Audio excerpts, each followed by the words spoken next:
नमस्कार दोस्तों, कैसे हो आप सभी। मुझे उम्मीद है आप सब बहुत ठीक होंगे। तो वीडियो को दोस्तों पूरा देखें, अंत तक देखें और लास्ट में चैनल को सब्सक्राइब जरूर करें और कमेंट करके मुझे बताएं कि आपको ये स्टोरी कैसी लगी। सत्ता के लालच में किस तरीके से जब से देश आज़ाद हुआ है, यानी आज़ादी से पहले ही नेताओं के मन में सत्ता का लालच किस तरीके से भर गया था। आप हर वीडियो में एक नया पहलू देखोगे और इस वीडियो को भी मैं लेकर आया हूँ आप सबके सामने कि जिन्ना के पीछे कौन था। आज़ादी के आंदोलन में एक नाम था मोहम्मद अली जिन्ना। एक ऐसा इंसान जो कभी हिंदू मुस्लिम एकता की बात करता था, भारत को हमेशा एक साथ रखने की बात करता था। लेकिन सत्ता की दौड़ में क्या वो अकेला था या उसके पीछे कोई और था। उसके पीछे का चेहरा कौन था जिसने उसे सत्ता के लालच का रास्ता दिखाया। एक ऐसा चेहरा जो हमेशा पर्दे के पीछे रहा, जिन्ना की बहन फातिमा। साल 1906 में जिन्ना मंच पर खड़े होकर कहते थे कि हम सब भारतीय हैं और उसके बाद कुछ और। पर जैसे जैसे समय बीतता गया उसके बाद जिन्ना के स्वर भी बदलते गए। उसके बाद वो कहने लगे कि हिंदू और मुस्लिम अलग अलग कौम हैं। क्या ये सिर्फ राजनीति थी या इसके पीछे कोई महत्वाकांक्षा छिपी हुई थी। यहीं पर एंट्री होती है फातिमा जिन्ना की, जिस पर जिन्ना आंख बंद कर भरोसा करता था। वो न सिर्फ उसकी बहन थी बल्कि उसकी सलाहकार भी थी, उनकी सचिव और कई बार उसकी रणनीतिक साथी भी।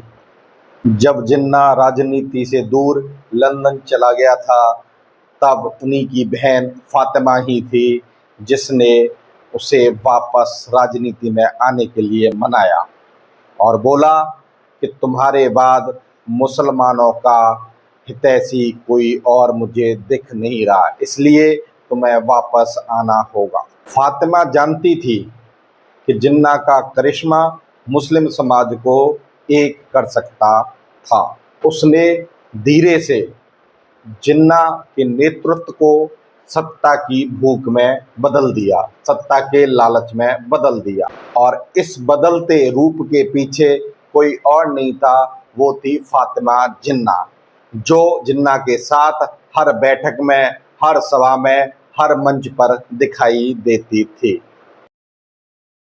कहा जाता है कि कभी पाकिस्तान की बात करते करते जिन्ना झिझकता था तो पीछे से फातिमा ही बोलती थी कि तुम्हारे बिना मुसलमानों की आवाज़ दबा दी जाएगी।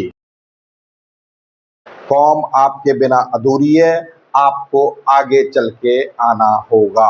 जब 1940 का लाहौर प्रस्ताव हो रहा था, जिन्ना की हर आवाज़ में सिर्फ एक ही सुर थे कि हम अलग होना चाहते हैं, हमें सिर्फ नया पाकिस्तान चाहिए। और उन सभी सभाओं में फातिमा जरूर होती थी और पीछे से कौम के अंदर जिन्ना को एक महान नेता के रूप में प्रस्तुत करने की हमेशा कोशिश करती थी। लेकिन इतिहास गवाह है, जब जनता आज़ादी की लड़ाई लड़ रही थी तो कुछ लालची नेता, कुछ भूखे भेड़िए सिर्फ कुर्सी की तरफ नज़र रखे हुए थे, सत्ता के लालच में डूबे हुए थे। ये बहुत बड़ा सवाल है कि क्या फातिमा भी सत्ता की भूख में डूबी हुई थी या फिर जिन्ना को उसने सत्ता की सीढ़ी की तरफ चढ़ाया था। क्योंकि पाकिस्तान की आज़ादी के बाद पाकिस्तान की कुर्सी सिर्फ जिन्ना और फातिमा के इर्द गिर्द घूम रही थी। पाकिस्तान बनने के बाद जिन्ना बीमार पड़ गया और फातिमा, जो अब मदर ऑफ नेशन कहलाती थी, हर कीमत पर उनकी छवि बचाना चाहती थी। पर क्या फातिमा ने कभी सोचा था कि उसके और उसके भाई के फैसलों से लाखों लोगों की जान चली जाएगी, देश की आत्मा के दो हिस्से हो जाएंगे? क्या कभी सोचा था उन दोनों ने? इतिहास आज भी पूछता है, अगर फातिमा ने जिन्ना को भारतीय एकता का रास्ता दिखाया होता तो क्या देश का बंटवारा होता? शायद नहीं होता। पर सच ये है, जहां पर सत्ता का लालच आ जाता है, सत्ता की भूख आ जाती है, महत्वाकांक्षा आ जाती है, तो उन लोगों को देश नहीं दिखता, सिर्फ एक सिंहासन दिखता है, सत्ता की कुर्सी दिखाई देती है। और इसी महत्वाकांक्षा ने, इसी फातिमा की महत्वाकांक्षा ने उसके भाई जिन्ना और पूरी कौम को निगल लिया। और सवाल आज भी वही है कि देश की सत्ता का लालची जिन्ना था या जिन्ना की बहन थी। तो दोस्तों, आप लोगों को क्या लगता है कि देश को तोड़ने में सबसे बड़ा हाथ जिन्ना का था या जिन्ना की बहन का था? कृपया कमेंट करके जरूर बताएं। तो आज आपने देखा किस तरीके से जिन्ना की बहन फातिमा ने जिन्ना के द्वारा पूरे देश के टुकड़े करवा दिए। आप सभी से अनुरोध है, इसी तरीके से मेरे साथ जुड़े रहिए और चैनल को सब्सक्राइब करना बिल्कुल मत भूलिएगा। धन्यवाद आपका।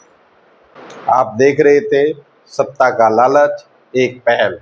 मुझे उम्मीद है आप मुझे बहुत सारा प्यार देते रहेंगे। धन्यवाद।